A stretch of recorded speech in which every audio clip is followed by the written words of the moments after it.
Hello and welcome to the Methodical Methodist podcast. Today's episode is a little different than what we normally do. Today I decided to invite some of my friends to talk about our love for the series of The Lord of the Rings. And so I hope that you enjoy this time and this conversation that we were able to have together. Hello and welcome to the Methodical Methodist podcast. A podcast where we talk about why the church is still relevant for us today as we explore themes connected to religion, politics, pop culture, faith, and yes, even the church. Together we can find out what it means to live into the mission of the church by making disciples. Now, let's get methodical.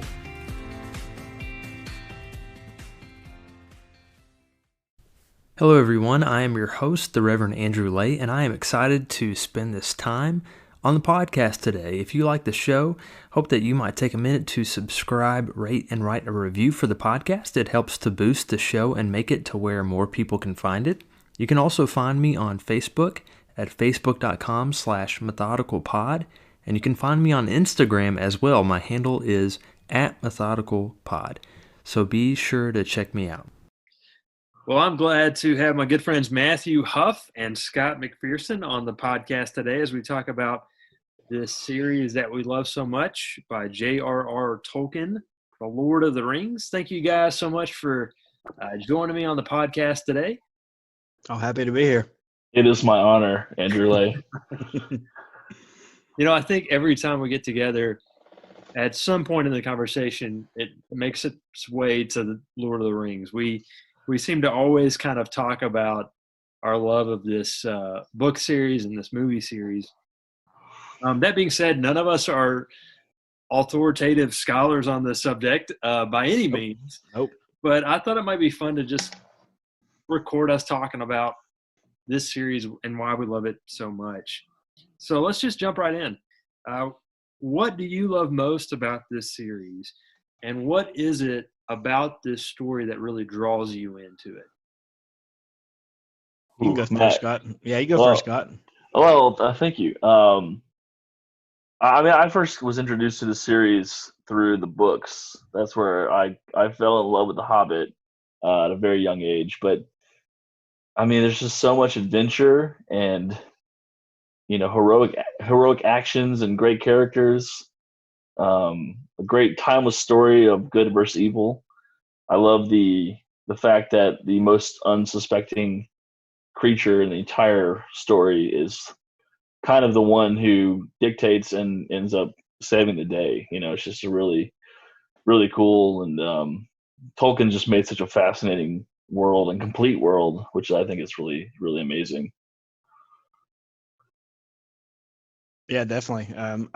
I think I'd add to that. For me, it's I think it's just the world building aspect that Tolkien was able to do. He created, a deity structure. He created language. He created races. He created, actually several different, dialects of the. Because Tolkien was like a literary scholar, and he was he was really good at languages. I think he actually has like the best Old English to English interpretation of Beowulf. So Tolkien was just a brilliant dude, and just whatever he was able to create, and his son Christopher Tolkien was able to take to the next level. It's just you can get lost in it. He was like one of the most I don't know the word, but the most knowledgeable people on Beowulf, which I find very interesting. So despite also not, even not making Lord of the Rings, that's part of his legacy, is just being this incredible scholar and this old poem, which I think is pretty cool. Yeah, I heard that he was a linguist actually, and so language was a really big thing that he dealt with. And I don't know if this is true, but I heard a rumor that he not only created the Elvish language, but he created an old Elvish language. He created different versions of a language and kind of a history of these languages, which is, I think, just amazing. Yeah, it's really cool because you can learn to speak Elvish. You can write. There's an alphabet. It's not just like some fantasy worlds, but where you might have certain phrases, but you can learn to speak Elvish, which is it's wild that he put that much effort into it. Yeah, I think the language is called Quenya. I think that's how you say it. But Yeah, I mean he's a master storyteller and does such a great job of, like y'all said, creating a world, creating an environment, creating a whole thing that people can get lost in.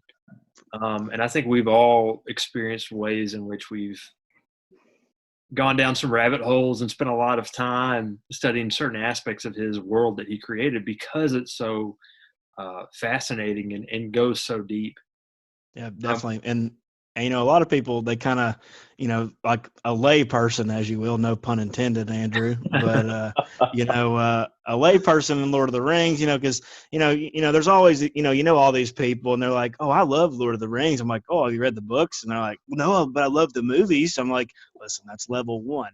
Okay, you have to take your expansion into the world of Lord of the Rings, like you know the period of time that the Hobbit and the end of Lord of the Rings, that's like maybe like, I don't know exactly, but maybe like 70 years. I mean, there's tens and thousands of years of history in the world that you can get lost in.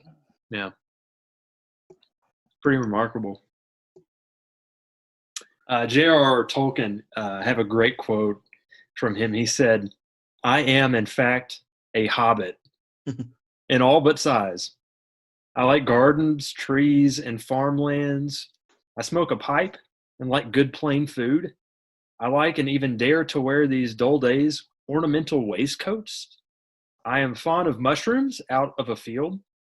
I have a very simple sense of humor, which even my appreciative critics find tiresome. I go to bed late and get up late when possible. I do not travel much." And that's kind of where he is the quote, but he says, I consider myself a hobbit. I am a hobbit, in fact. Um, so what I thought we might do is if we could talk about the different characters and the different species, the races that we find in the land and the story of the Lord of the Rings, and out of those species and races and characters, which one do you most identify with and why? Okay. Well, and I guess if we're going to do this, it would be good to kind of just start at the top, and that would be the, J.R.R. Luvatar, which is the deity in Lord of the Rings. He sang a song and he like gave life into all creation, and then his creation were the Valar, and those are like separated into the Maiar and the no wait sorry the Valar is part of the Einar. There's a lot of confusing terminology here. But you got the Einar, then there's the Maiar and the Valar, and so like they're kind of like the deity structure. And then from there, some of the Valar created their own race, but there was two races created by Iluvatar himself, and those are the elves and the humans. So those are kind of the two most important races. But several Valar created. Um, let's see, they created the Ents, the dwarves, the orcs, and or you can call them goblins if you will. Let's see, am I missing any? Eagles, they count. They're a sentient species in Lord of the Rings. But and then of course not everyone's favorite, but most people's favorite is the Hobbits. And Hobbits is kind of shrouded in mystery where they came from, but they're basically an offshoot of man. And I can't speak for Scott, but I can speak for Scott. Me and him probably both identify as hobbits the most, and they're kind of as much as these other powerful races and are out there. It ends up being the lowliest of heroes, the Hobbit, that kind of saves the day, and that's kind of what draws people to this story. Even the little guy, the Hobbit, the person that lives in a tiny, basically essentially a glorified rabbit hole, can save the world. So that's what I like. That's kind of run down the different races. I would definitely agree with Matt. My like perfect day would be smoking a pipe under a large tree and out in the woods, and that's very hobbit-like. I am probably stubborn as a dwarf, if I'm being honest, but I mean the hobbit lifestyle is it's very simple and laid back, which I think we all kind of share in that laid back lifestyle. We like to kind of take things at our own pace and everything, and I love that in the movies, not so much in the books, but in the movies, all these characters go off on these grand adventures, they fight goblins and orcs and monsters, and they fight literally the entity of evil. And in the movie, they get back, and the Shire, where the hobbits live, are just totally unbothered by everything that's going on. Which I think that's kind of funny. There's definitely a part to play in being involved in things, but it's just funny that all these things happen, and here your hobbits are just farming and smoking pipes and brewing beer and taking pleasure in good food, and there's something to say about that kind of simple life, and maybe slowing down and just appreciating things that we have. Yeah, absolutely. I think I've always kind of been drawn to the Hobbits as well because they have such a joyous and simple outlook on life. They find joy in very simple things, and that's why they're oftentimes unconcerned and just unaware of what's going on in the greater land because they're content where they are. Like they're content doing what they're doing. Yeah, I believe I think it's I forgot who says it, but good tilled earth and some nice pipe weed and a hearty ale, and that the Hobbit's pretty happy. And I think that's pretty nice. One of the things that I really appreciate about Tolkien in this series, and we've kind of talked a little bit about it, about the world he created, but he created some specific places, the Middle Earth, the Shire, the Misty Mountains, Rivendell, and he even wrote about the creation of that world in another book entitled The Silmarillion. And so, as we think about that, what are some of the things about this world that stick out to you? And what do you find interesting about the world that Tolkien was able to create? I mean, just the fact that he's made a world that feels real and feels lived in. I mean, you could minus the dragons and the kind of more fantastic parts of this story. You could imagine that it was a real culture and a real place and time. Um, I love that he takes a lot of time. I mean, he does spend a lot of time in the books describing the various trees and mountains of certain places. And it definitely feels like he's basing it on somewhere that he's been or somewhere that he's in real life. And I think that's what helps bring out the realism and the kind of the real world that we get to experience through his eyes. Yeah, totally. I think another big part is, the world's just so big, and all we kind of see for the most part is, Middle Earth, and even that just a huge, huge landscape. And the fact that they don't really have a lot of technology, hardly any, and they have to walk or travel by horseback, and it just makes the world seem that much bigger.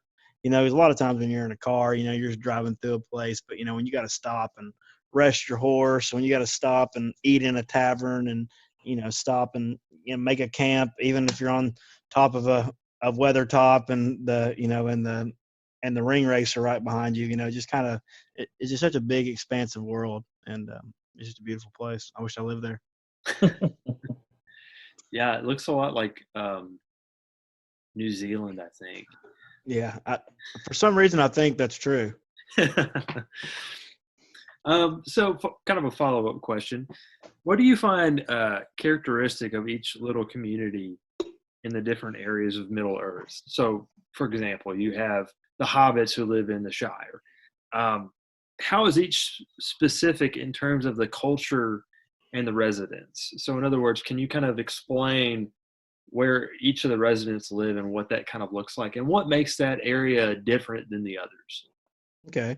Yeah, use the example of, the Shire and the Hobbits, and, the Hobbits are kind of, they're kind of away from the world. Their closest city is Bree, so they're kind of away from, from Rohan and Gondor. So they kind of get by with being separated from the world a little bit. So it kind of makes them peaceful. And I think they had like one battle back in the day. It was like Pippin's grandfather, he's like a legend, but kind of makes them quaint, and they don't really care much for the world. Then you got the vast expanses of Rohan, and they're kind of like like a roaming community of, horse riders, and like, kind of makes them like resilient, but also like, dependent on horses. And then, Gondor's, like where the big city is, and, there's a little bit of land around there, but, they're kind of like, more industrious, and, it's kind of where the seat of power is in Middle Earth. And of course, you got the different, sects of dwarves, and, they live under the mountains, and they kind of really don't care for the world that much either, because it's hard to get in those mountains, and they really have a mind for gold and jewels. So they don't really concern themselves with the world. And then, in the forests, you have the elves, and they're reclusive as well. And, everybody just kind of sticks to themselves until they're forced to be together or fight together.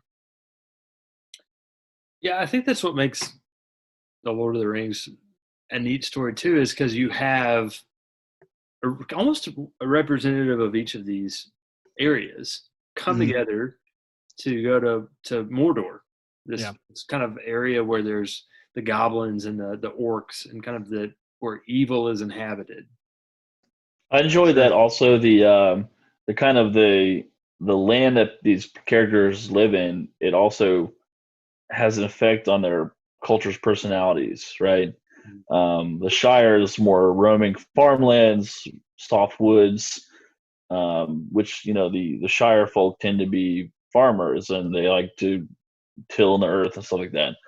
Dwarves they live in stone, something that's hard to dig through, to build through, to live in, and that's where their kind of toughness and their stubbornness, but also their hard craftsmanship. They're really good at building weapons, and they make these elaborate cathedrals underground, and that kind of reflects on their culture. Then you look at Rohan, vast roaming lands where suitable for horses, and it's just interesting how in the real world that's people's cultures and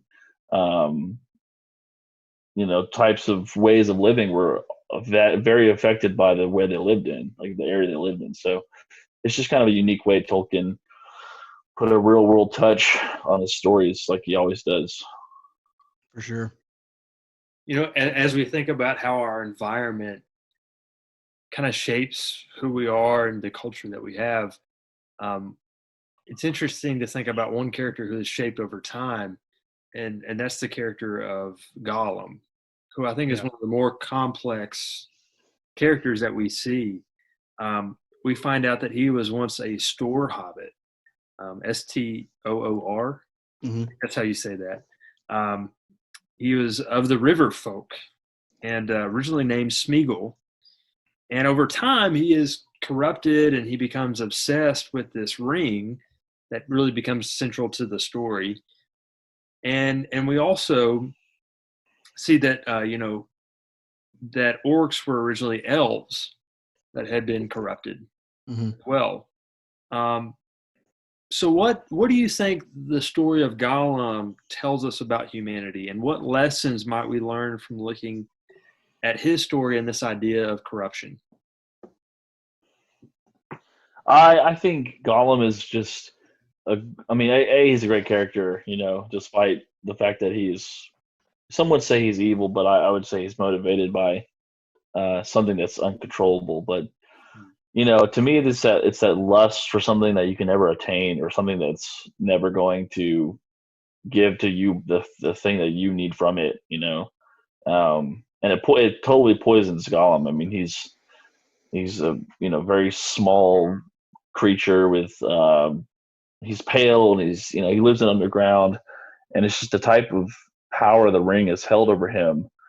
And to me, that applies to real life. People are always chasing something that may not give them the full satisfaction of attaining it, whether it's money or a marriage or whatever it might be. Some things people sometimes focus so hard on chasing this object that they kind of forget about everything else, and they don't really live. And I think that's an interesting example of how to connect the two from Tolkien to the real world. Yeah, for sure. And Gollum's just such a interesting character, because like right off the bat, it's Smeagol, like he kills his, I don't know if they were cousins or something like that, but he killed Deagle, who's like his cousin. It's just amazing the effects that the ring had on, Smeagol so early on. You see like, Bilbo and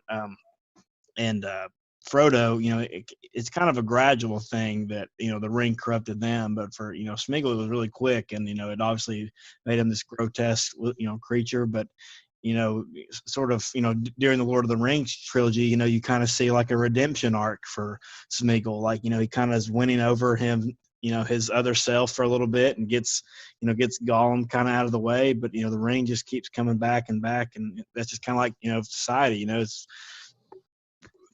I don't mean to get all philosophizing on you guys or anything like that. But, it's, certain things that, we think we break the habit, and, here we go, we get a chance of it and we go straight back to it. And that's, it's unfortunate to see Smeagol, but, without Smeagol, the ring wouldn't have been as safe as it was for so long. And without Smeagol, Frodo probably would have popped that ring on and kept it. So, he definitely served his purpose, and he got to die with it, which is probably what he wanted anyway. So.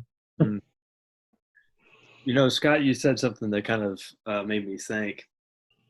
You said some people would say that Gollum is evil, but you weren't sure. And so I wondered, what do y'all think of that? What is it about Gollum that's making him who he is? Like, what is it that is causing him to be corrupt in that way? And is it really him being evil? Like, what's really driving him here? I think it's just the ring itself. The ring is, the soul of Sauron is, in the ring, and that ring is doing whatever it can to get back to its master, and it's using the host. He's basically like, it's hard to say that Smeagol's evil, because it seems to me that he's just kind of, it's acceptable to the ring more than others, and he's just doing the will of the ring. For the most part. Of course, he's able to fight it and hold on to it for himself a little bit, but he's definitely fighting this corruption his whole arc. And I don't know, Scott, you can feel free to add to that. Well, I think it just twists the person's kind of deepest insecurities or desires.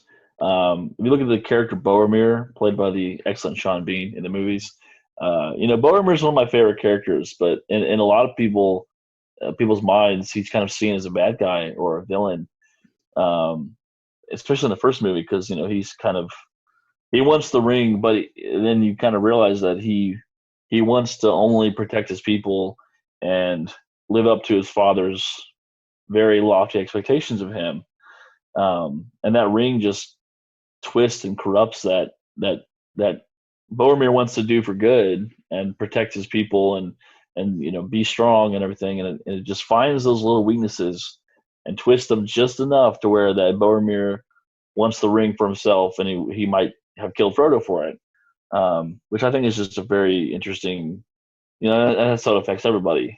Bilbo, Gollum, even when you see Faramir, who is Boromir's brother, he wants to take the ring for his own. He wants to use it as a weapon against the darkness, but that's just not the way it's designed, and it's going to corrupt whomever has it, which is why the Hobbits are so interesting, because they don't seem to be as,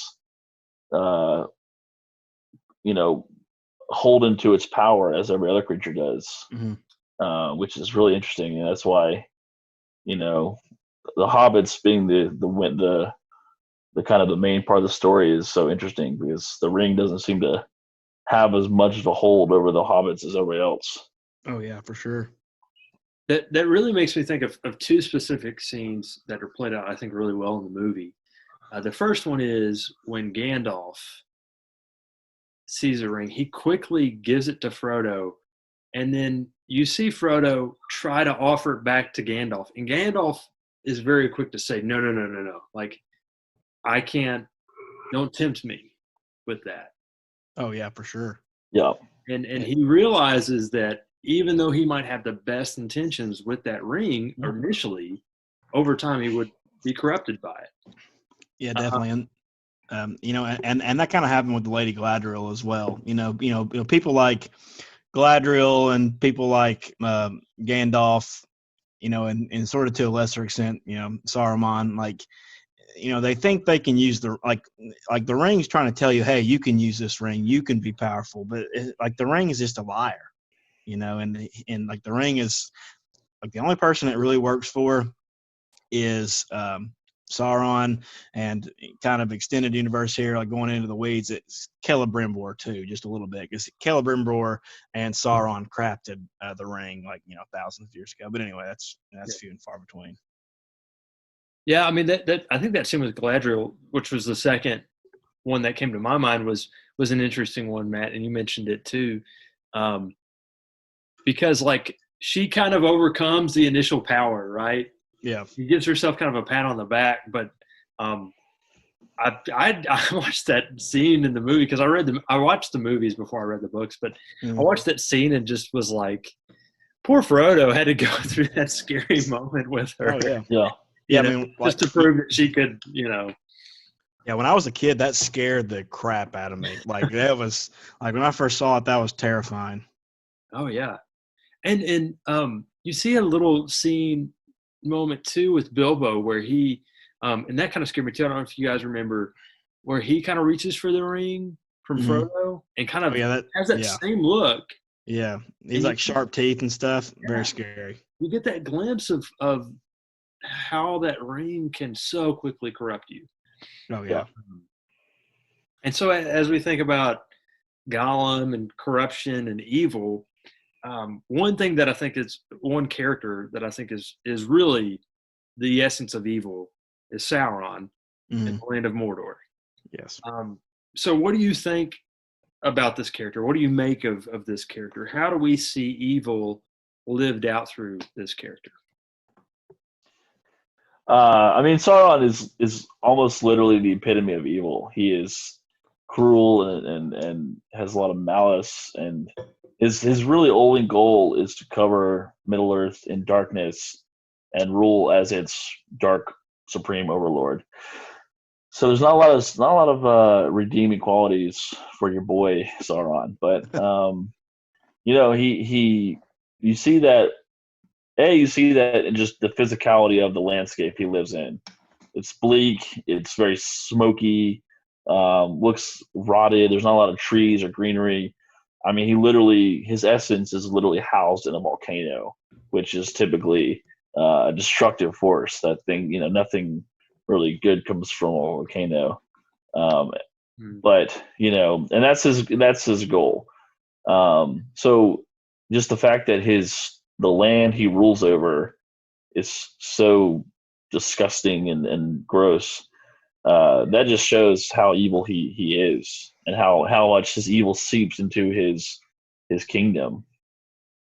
Yeah, definitely. And Sauron, the guy has, like the only lines he has in the whole series are, for the most part, it's, like whispering, and like just short phrases. So you really can't see, you really can't gain his evil from what he says, but you could tell by what he's trying to do and the land he rules over. Like that's how he's trying to make the entire world. And, he's an evil guy.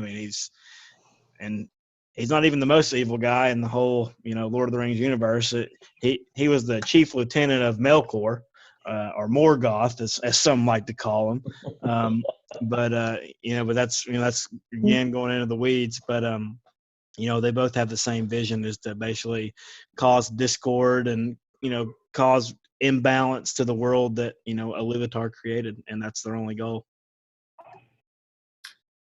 As we think about evil, I think one of the major themes we see in this series really is a struggle between good and evil. And I have a quote from Aragorn in the second book, The Two Towers, where he says, "Good and ill have not changed since yesteryear, nor are they one thing among elves and dwarves and another among men." So what are some of the examples that showcase this struggle between good and evil in the story of the Lord of the Rings? Where do we see this kind of lived out?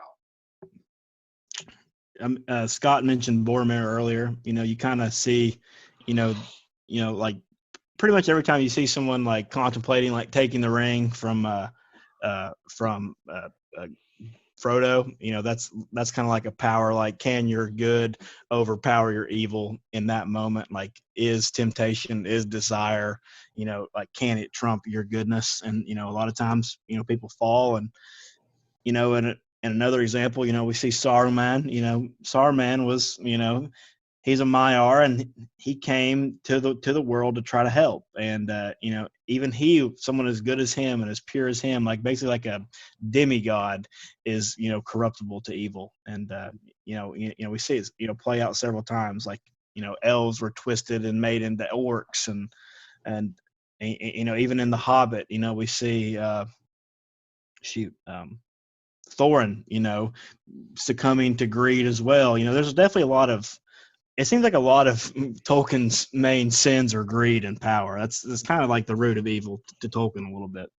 I would say, yeah, greed, power, and then like the destruction of the natural world. Tolkien really was concerned with that. There's a lot of, he was alive during the industrial, like really the big smog in England and the war machine and everything, and that really does seep into his books. As Sauron tears down his forest in order to fuel his war machine, and that upsets the tree shepherds or the Ents. And that the fact that the natural world is very important to Tolkien is very obvious in his books and the films as well. Definitely. As we're thinking about good and evil and that struggle, one of the characters in the book, which unfortunately did not make it in the Peter Jackson movies, I think embodies good at its core, and that's the character of Tom Bombadil. Definitely. What do y'all make of this character, especially knowing that the ring has no effect on him? You can read conspiracy theories all day on Tom Bombadil. Some people argue that he was supposed to be a character from another Tolkien book, and he kind of just threw him in there, but for those that don't know, Tom Bombadil is a guy that lives pretty close to Farmer Maggot's farm, and he's basically just this old guy that's married to a water nymph, which is like physically pretty much the embodiment of nature.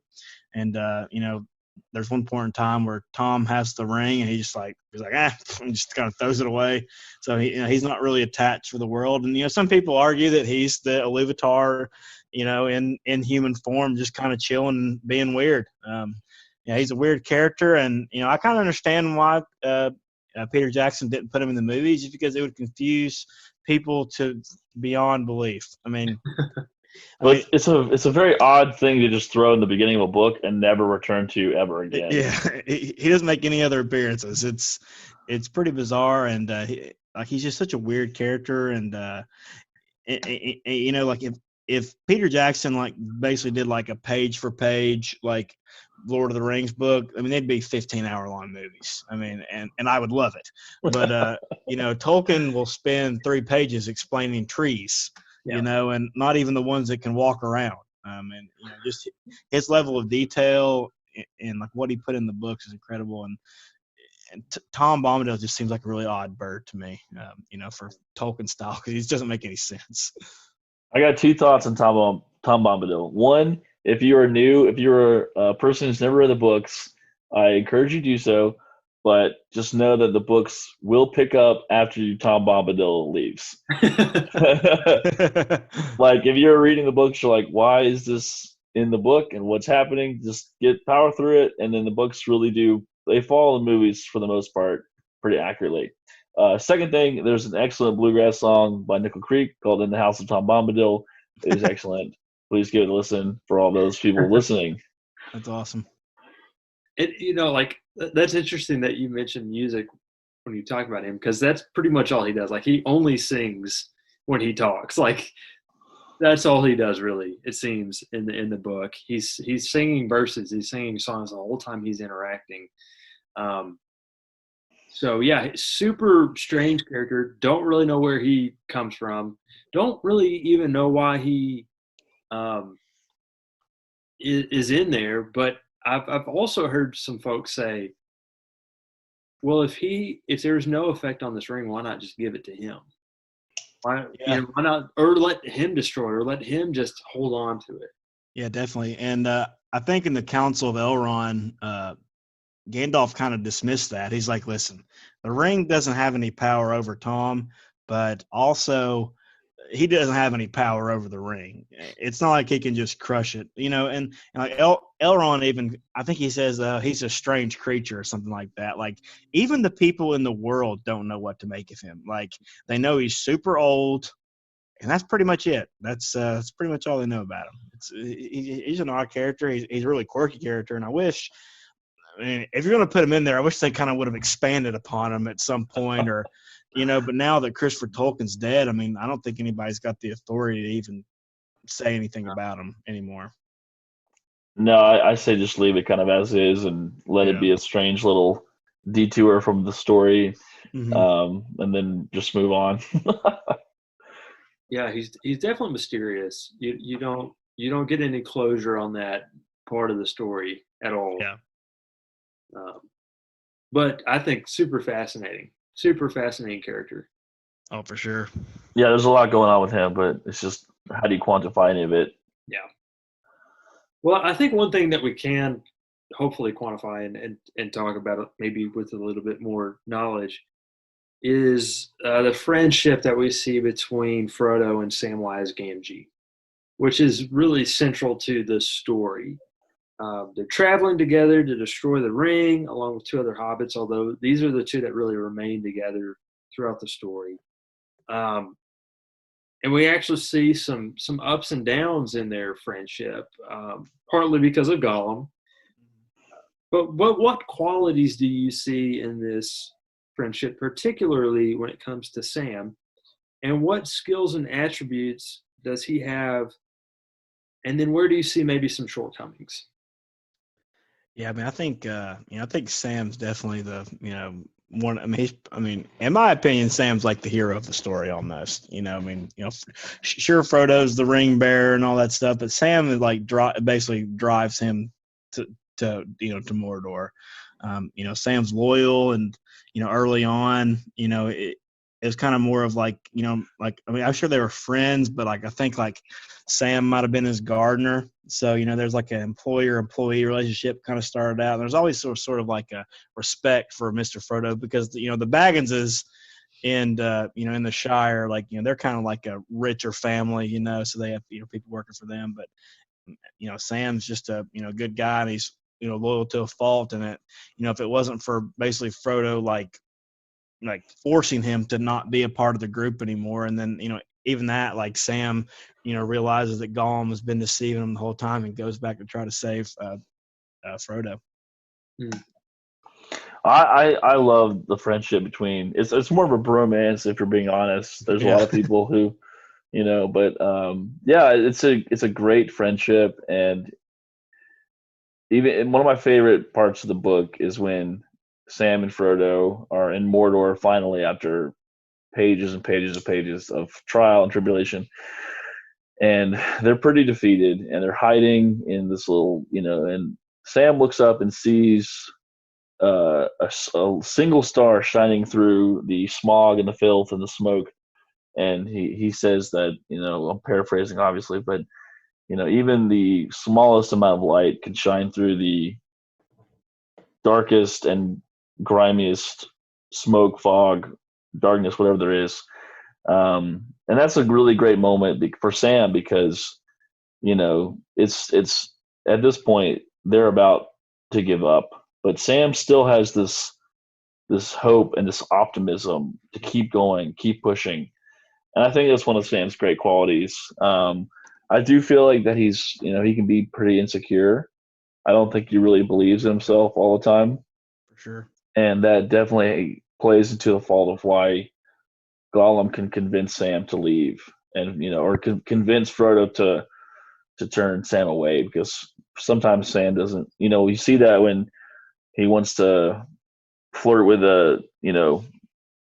his Hobbit crush into the Shire. He just doesn't feel like he's worthy. And he mentions that when they're walking and he's talking about how they're going to tell stories of Frodo the Great, and and I want to hear the story about Frodo, and Frodo really has to remind him, no, Sam, you're part of the story too, and like you're an integral part of the story, and I think that's really awesome. Sam is the GOAT, Matt. I agree with you. He's without Sam, Frodo doesn't make it. I don't think. No, not at all. For But sure. to me, that also just tells me the importance of friendship and loyalty and having your friends back. Would Sam have made it by himself? No, I don't think so either. I think you got to have someone to kind of carry you and look out for you at all times. Yeah, exactly. Kind of where Sam lacked in confidence and the ability to kind of press on. Frodo made up for that, and Sam, as far as like compassion and stuff, he helped Frodo do that. So they kind of picked each other up. Like any great friendship, like you pick up your friend, in their weaknesses, and you do the same for them. Yeah, I think another really important character to the story, one who I think really sets the whole journey in motion for them, is the character of Gandalf. Yeah. And he is a wizard, one of the 5 Astari that are mentioned in the universe of Lord of the Rings. And so I didn't know if y'all wanted to mention those 5 wizards and maybe talk about them and what we know about them. Okay. And maybe what insights you have about these characters as well. Okay. Yeah. So the East 3, so there's 5 wizards, and they're basically Maiar that came from, like they were kind of sung into existence by Iluvatar. But these Maiar, these lesser forms of basically gods, they can inhabit human form, and they were sent from the Undying Lands, or not the Undying Lands, but like the Halls of Valinor, like which is where all the gods live. They were sent there to Middle Earth to kind of help out, and there was 5 of them, and they have different names than what they're called when they get there. Like Gandalf's real name isn't Gandalf; it's something else I forgot. But so anyway, so there's 2 blue wizards, and these blue wizards go off into the east, and they're kind of never seen again. Like no one really knows what happened to them. Some people speculate that they started like magical cults, like out in the east, and like it kind of no one really knows. Like Gandalf hadn't seen him in so long he forgot their names. And then there's Radagast the Brown, and he doesn't really care about the world much either. He's really he really cares more for the forest, and of course Saruman says he eats too many mushrooms. I love mushrooms personally on hamburgers or kebabs or anything. If we're being honest, they're probably like magical mushrooms, and Radagast ain't seen too many things straight these days. Yeah, that's true. And actually, it's funny because that scene in the Hobbit where Radagast brings back that little porcupine. Yeah, he's not supposed to do that. That's like breaking one of the rules the Valar gave him, is like to bring people back from the dead. He wasn't supposed to do that, but he did it. So he's kind of more of a rule breaker. He's a little lawless. Like he doesn't really care about his mission to like help the humans and the elves like defeat evil. But and Saruman, he helped for a little while, but he eventually was corrupted. And then here's our boy Gandalf. Gandalf the Grey, and he kind of was instrumental in getting the dwarves back to Erebor. And he's helped for as long as he's been there. And he's a real affection for hobbits, and people never understood why, but he's got his reasons. But okay, Scott. I like Gandalf because he is central to the story in both The Hobbit and Lord of the Rings, but he's not the main character, right? He kind of nudges Bilbo to go on this adventure, and he does show up.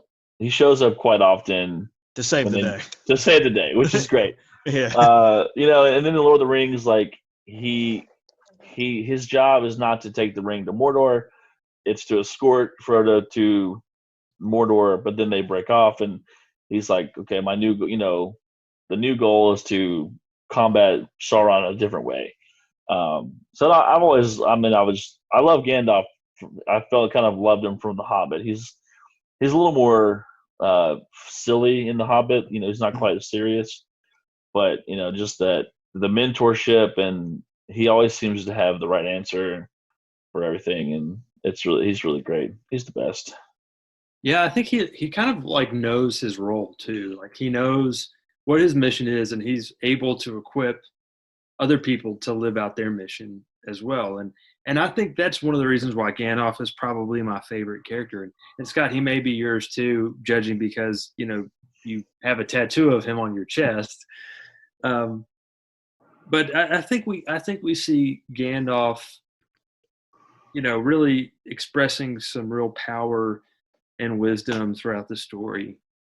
But at the same time, like you said, Scott, he's not necessarily like the main character, but he plays such a vital role in the story. Okay, so I've got one last question for you guys, unless y'all have anything else y'all want to add. I was just gonna say we should discuss the movies for a bit. Okay. Because the movies did a great job of bringing Lord of the Rings to the mainstream, and I to this day think they're one of the best cinematic experiences of all time.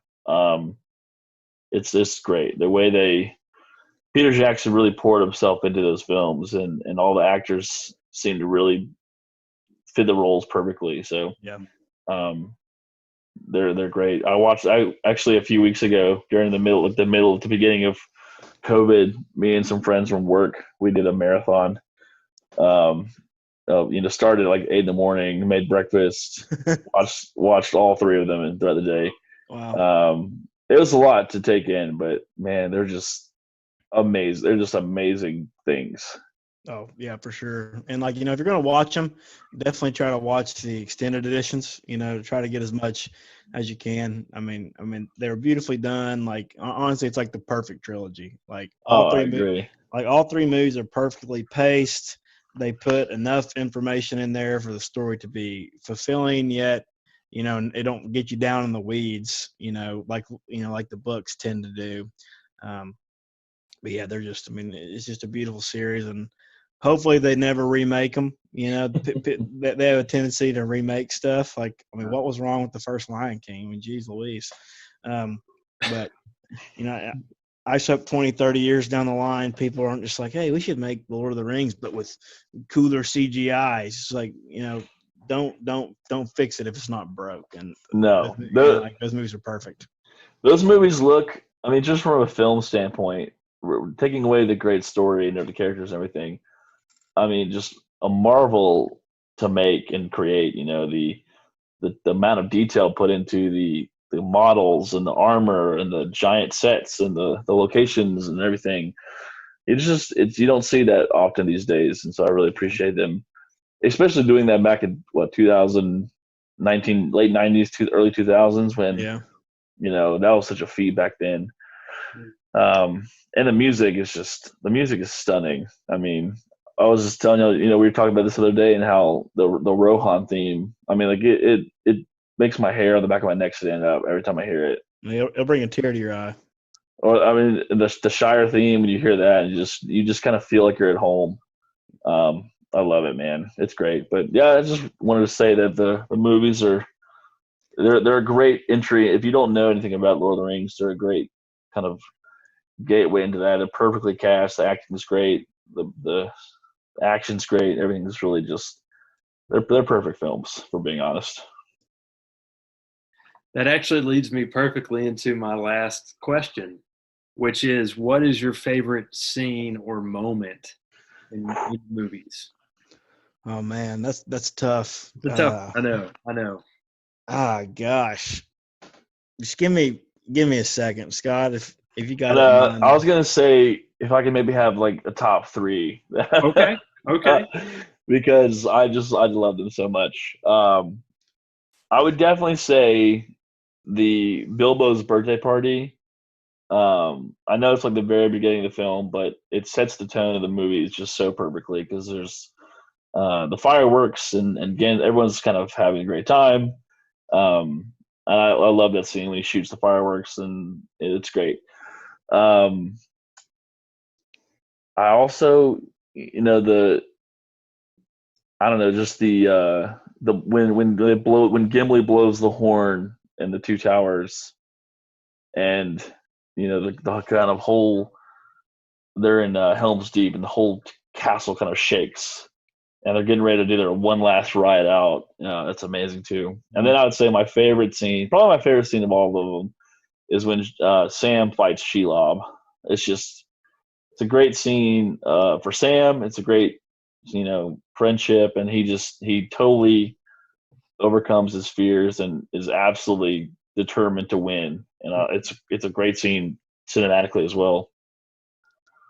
Yeah, I can do my top three. I guess from the first one, I would have to say, when spoiler alert, when Gandalf falls down the big hole, and just seeing like like Frodo's face and like him suffering that true loss, and like basically like, I mean, at that point, like everyone thought, well, Gandalf's gone. Like, there's no way we're going to be able to do this, because Gandalf was kind of the glue that kept us together, and he's kind of like their get out of jail free card. Things get too hairy, Gandalf can do a little magic, and some things can happen. He's got some plot armor for sure, but just seeing Frodo's face and like that's just a beautiful scene. I want to say from Two Towers, it's definitely when the Ents destroy Isengard, and just that whole like the Ent meeting, and they're like, "We've just said hello," like it takes some talking to a tree, as you can imagine, could take forever, and it's just funny to see like how like they're really not in a hurry for anything,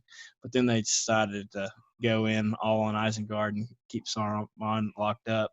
And then from the third one, I would have to say, at the very end, at Aragorn's coronation, when when the Hobbits start to bow, and Aragorn's like, "You, my friends, bow for no one." Like, I mean, and like everyone's bowing to these little hobbits, and I mean I just get emotional just talking about it. That's such a beautiful scene. Those are great picks. What about you, Andrew? What are your thoughts? Ooh, I've got really. I'm going to do two. Okay. One is the scene in the movies where Gandalf has his staff and he sticks it down and says, "You shall not pass," which is a great scene. Amazing. The second one is kind of silly. Anytime Allie is making potatoes, I say potatoes. Oh yeah. So that's another when Sam's talking to Gollum about how to make potatoes. Excellent. I love that scene just because I annoy Allie with quoting that. It's great. They're just great all around. I mean, I could probably tell you every scene is my favorite. Yeah. You could definitely talk yourself into making everything your favorite. Yeah, no, it's very easy. Yeah, and I mean this, like y'all have said, kind of throughout this podcast, this story is so expansive. There's so much to it, and we didn't even scrape the surface on this story. But the way I want to end is kind of how the story ends. So if you guys will indulge me for a minute. The story ends with Sam and Frodo destroying the ring in the fires of Mordor, and Frodo ends up traveling back to the Undying Lands with Bilbo and Gandalf. And in their goodbyes, Frodo says this: "Sam, I must go. I was a ring bearer. You will never truly know what it did for me." Then Frodo handed Sam his book. "The last pages are for you, Sam, for your adventure." Sam is already in tears. Frodo hugs him and tries to comfort him, though he knows that Sam would never truly be comforted. Frodo walks onto the boat and looks one last time at his good friends, and then with a small nod, he turns away. And so with that, I want to say my goodbyes to y'all. Thank y'all so much for joining me on the podcast today. I've really enjoyed our conversation. This has been great. Thanks for having us on here. Oh, yeah, it's been awesome, Andrew. Thank you so much. Absolutely. Thanks, guys. Y'all have a great day. You. Thank you for listening to this episode of the Methodical Methodist Podcast. If you have enjoyed this show, I hope you might consider heading on over to iTunes to subscribe, rate, and leave a review of the show. It is very much appreciated. And until next time, stay methodical.